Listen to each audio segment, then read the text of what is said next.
Yo, what's going on once again, everybody? Thank y'all for tuning in to another episode of Wisdom 6 University with your host, BT3. Like I said, I got a lot of names, but I think I'm going to run with BT3. Alright, but today we're going to talk about figure. And y'all already know it's going to lean into a whole bunch of other stuff. So to get to the nitty gritty of what a figure is, the origin, right, is Middle English in the senses, distinctive shape of a person or thing. So it's Middle English, and it's in the senses of being a distinctive shape of a person or thing. Is a representation of something material or immaterial, right? So it's already a paradox, or basically like a paradox. Meaning like up is the same thing as down, in is the same thing as out, it's material and immaterial, right? So it's real and it's fake. That's what a figure is. What? Right? It's a representation of something. Material or immaterial. Right? So when you keep it all together, it's saying it represents something that's either physical or non-physical. Right? And it says, and numerical symbols. So a figure is also a numerical symbol, among other things, right? And they say from Old French, figure, which is a noun, figurer, which is a verb. From Latin, figura, meaning shape, figure, or form. Related to fingere, meaning form or contrive. Alright, so let's go back to the top. So, it could be a distinctive shape of a person or thing, first of all, so we can easily see how that can be an item. Because this is a synonym of the word item.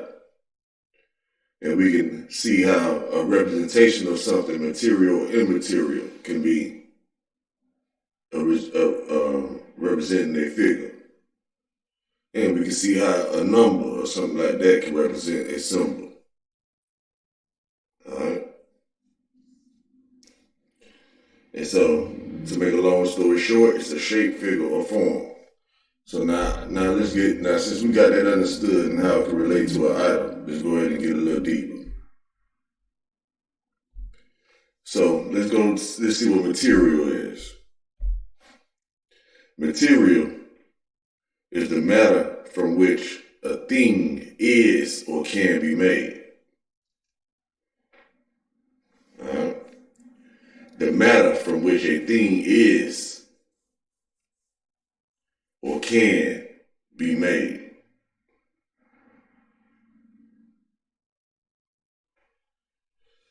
Alright?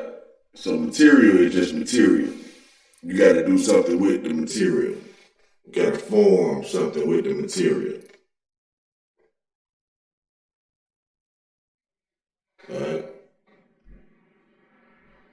So it's things needed for an activity. A person of a specified quality or suitability. Alright? So it's going down to the order. Get to the nitty gritty. Take your own time to read through our definition to get a very good clarity, right? So it's a late Middle English in the sense of relating to matter. From the Latin materialis. Adjective from Latin, materia, matter. Alright? So now, another word I want to get to, immaterial. So we deal with material, let's deal with immaterial. So immaterial is unimportant under the circumstances, meaning irrelevant. All right? Insignificant, all that. You see all the synonyms. In philosophy, immaterial means spiritual rather than physical. Spiritual rather than physical is what immaterial means in philosophy. So we know philosophers are just like wizards and everything else, basically. I don't mean to say it in a bad way. Because there's always a good and a bad to everything. And that's for sure.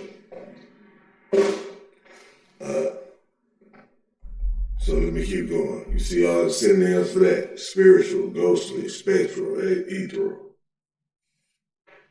Right? Bodiless. All that kind of stuff.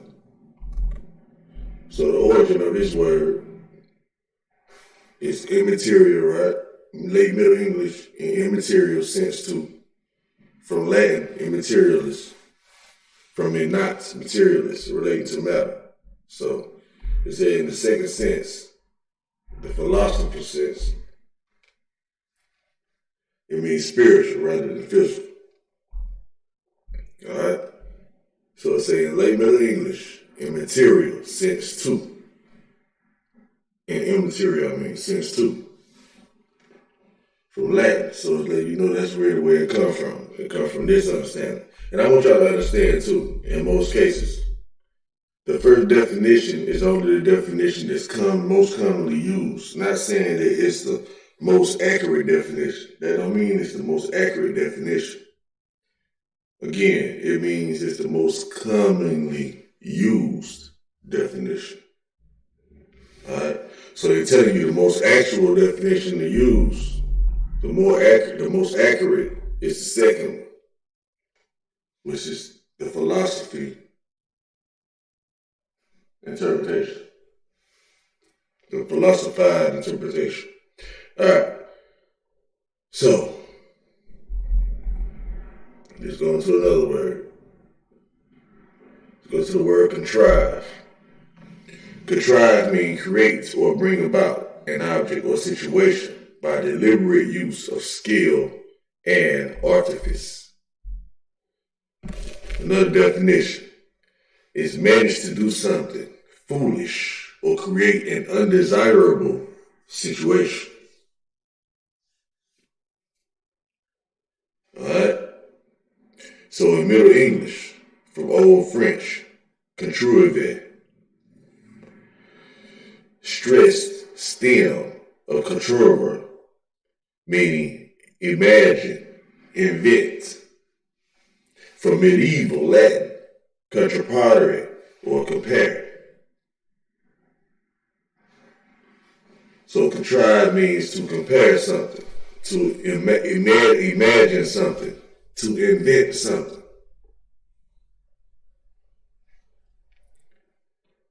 All right? So I got the word contrive because it said, we're back here, just so y'all can follow why I looked up contrive.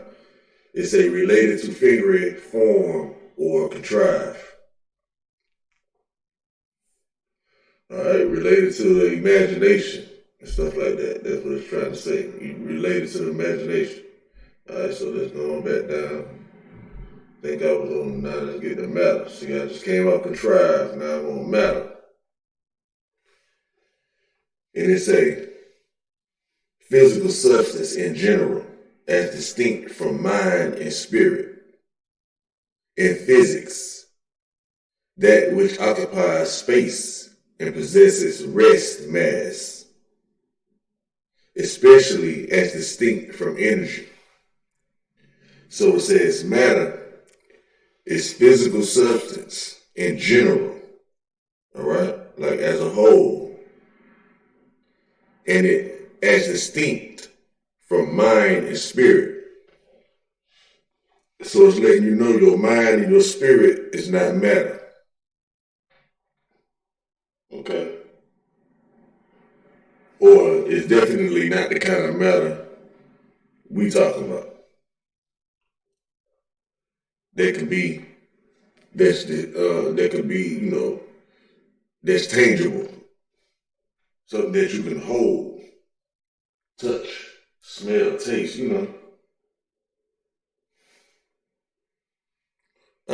It say in physics, that which occupies space and possesses rest mass.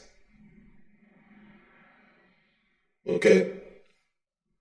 So it say in God you can find your rest, right? Find your rest. Rest in the Lord. So rest mass is matter though. It says especially as distinct from energy. It said, be still and know that I am God.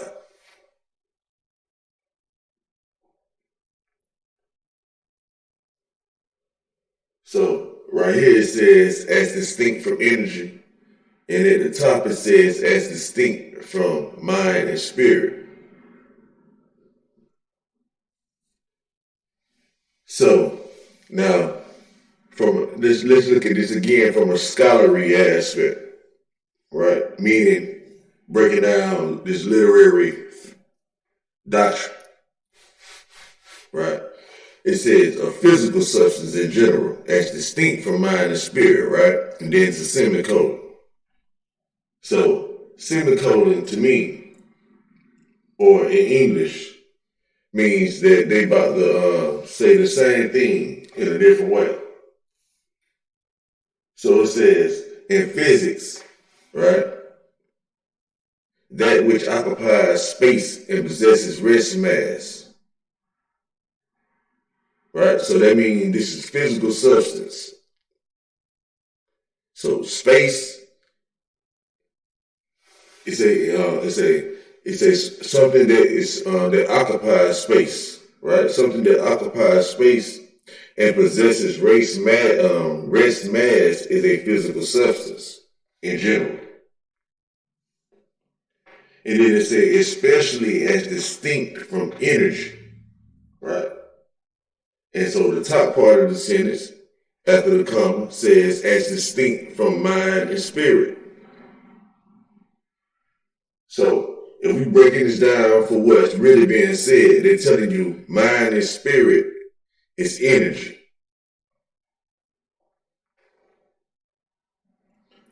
Okay? So when we talk about the mind, body, and soul, what are we talking about here? What are we talking about? All right? So now, a substance or material, an affair or situation under consideration, a topic, like a matter, And law, something which is to be tried or proved in court, a case, presents, all right, we know what that means, present the matter.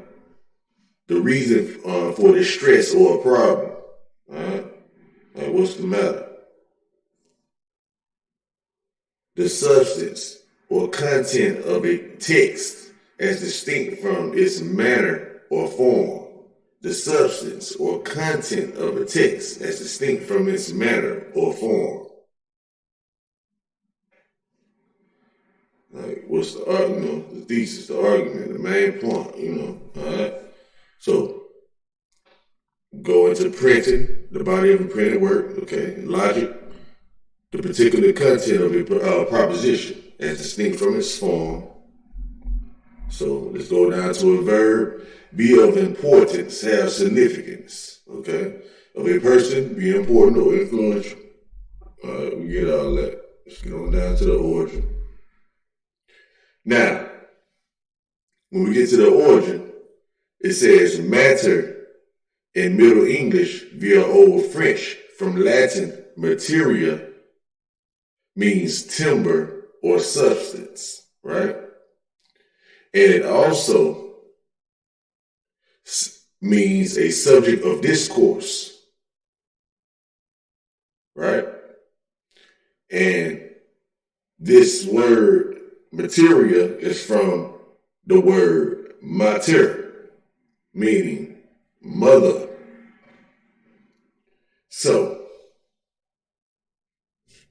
they saying that the word matter comes from the word mater.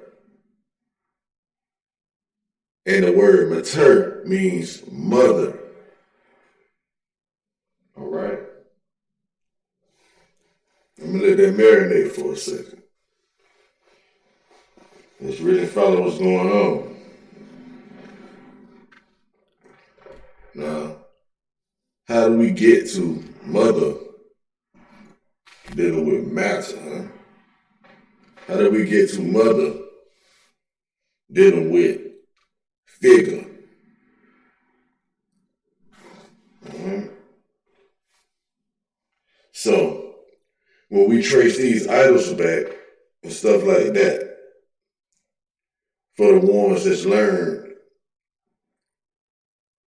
y'all get it. For the ones that's not learned, when we trace these idols all the way back, somehow, some way, it always comes back to some type of female deity, like the Great Mother or Queen of Heaven and stuff like that.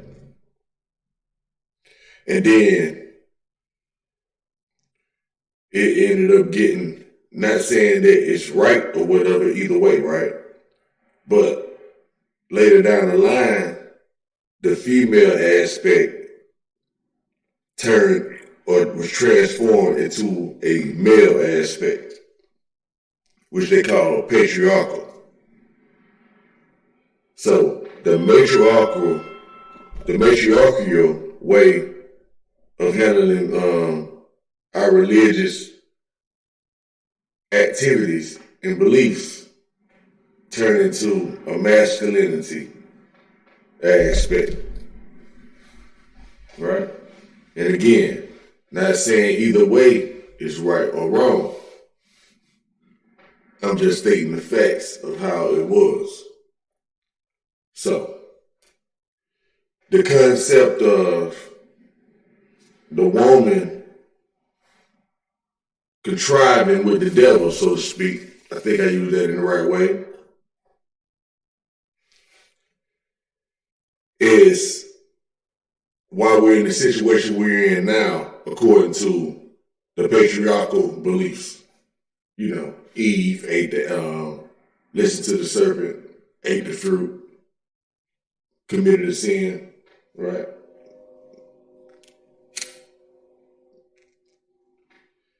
That's where we get this understanding from. But we are misled, I think, because it's just a lot more to it than just that. And so when we speak of mother, well, let me not go too far into my thoughts. Let's continue on the road of this language we call English that we speak every day. It's not my language, it's not your language, it's whoever language, right? But we speak it. So, let's check out the spell. Let's do our vocabulary. Alright?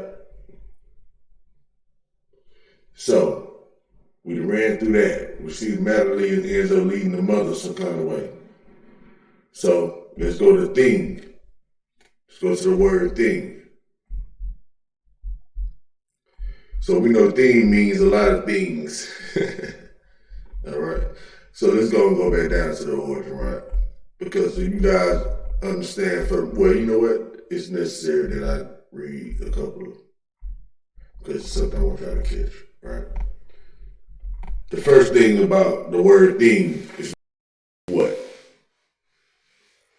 It says an object that one need not, cannot, or does not wish to give a specific name to.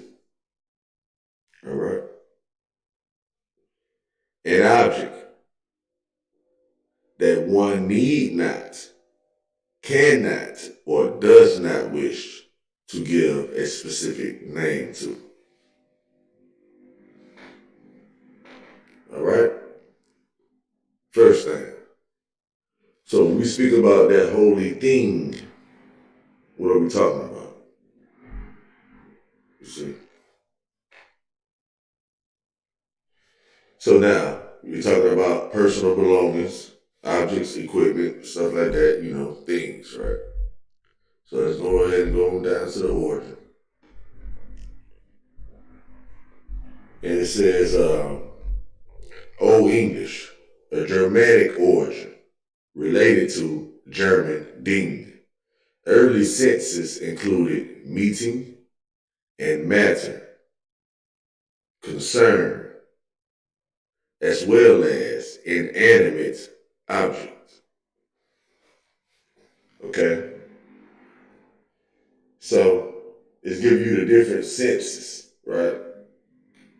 Like meeting, or some matter, or a concern, right? As well as an inanimate object.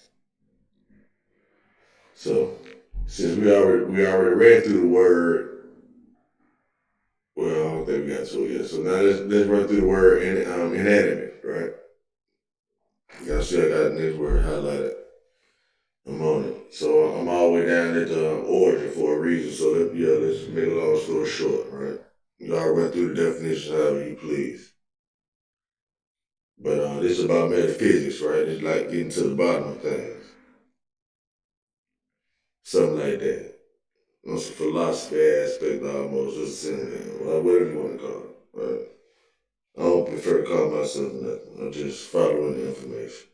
Common sense. Alright. So it's a later Middle English from late Latin, inanimatus. It's a inanimatus, meaning lifeless. Okay? In, meaning not, plus animatus. Right? So they're saying less is the same thing as in, right? And animatus is the same thing as life. So together is lifeless, say no life. And it's animatus, that sounds like an animal. Alright, so let's click on animate. Well, let me go back and do this the right way. Click on animate, boom. So now, y'all see what I got highlighted already. Turn on myself. Okay, the origin, late Middle English, from Latin, animate, instilled with life. From the Latin animare, from anima, meaning life or soul. Now, it's anima deity too. The anima sounds familiar. Alright, so it says life and soul. Let's check out anima real quick. Anima. It just stood out for us for some reason. Yeah, I definitely want to point out the fact that the psyche, John Turner for the feminine part of a man's personality. Subconscious. Wait. So it's not the subconscious, right? John's term is the part of the psyche that for the feminine part of a man's personality. And it's in touch with the subconscious. And that's the mind or the soul. Oh, wait, listen, y'all. It said 1920s from Latin, mind or soul. So this word anima was created in the 1920s. And they created this word based off the words mind and soul. And they described their word anima as the part of, in psychology, as the part of the psyche that is directed inward and is in touch with the subconscious. So that your subconscious and your mind and your soul is different. All right? It's different. I like to call your subconscious your spirit, even though they merge them together, and merge soul together with spirit. But I like to identify them as two different things. But y'all see how deep this go. For real, man. These words are something serious. You gotta get into these people's words. Alright, so now let me put in anima spirits. You know what? Let me just do it like this first. Because it might just show us something without me doing all that. Anima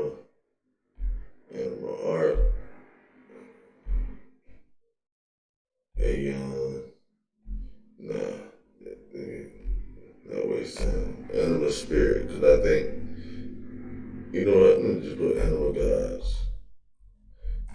Because I got a feeling I saw something like this before. Uh-oh. I see a demon and shit. Animal gods, best gods, enemy gods, all I'm looking at. The gods and heroes, demon enemy gods. Let me go to a definition. See what this is about. Define enemy god.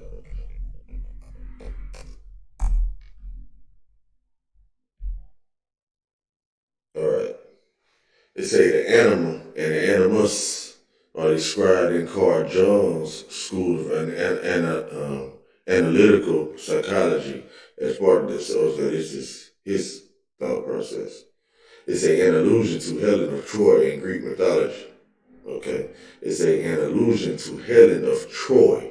So he's comparing an animal to Greek mythology. They say in this phase, women are viewed as so whatever, and they say finally in the fourth manifestation, the animus is the incarnation of meaning. Okay, the highest level he become. All right, there's a whole lot of stuff to this, but he is basing it off the Helen of Troy. Let's see what that is. It says in Greek mythology, Helen of Troy, also known as Helen of Sparta, was said to have been the most beautiful woman in the world. She was married to a king. Okay, that's Wikipedia. I ain't mean to click on that, but I guess the English just wanted me to. Okay, but y'all see, this got something to do with some, I guess the movie Troy and shit, right? And Sparta. The Spartans, or Spartians, or whatever the motherfuckers was. Right? So that's the shit. We on this whole other shit right there. My bad about the cussing. It could possibly be kids watching this. But it's not for kids. It's a Helen, the whore, and the curse of beauty. Say Troy, fall of the city. Okay. But that's a whole other video. But y'all already see how this about to lean into some more stuff. Get the Trojan War, broody, okay. Get all this kind of stuff. So y'all already see what's going on.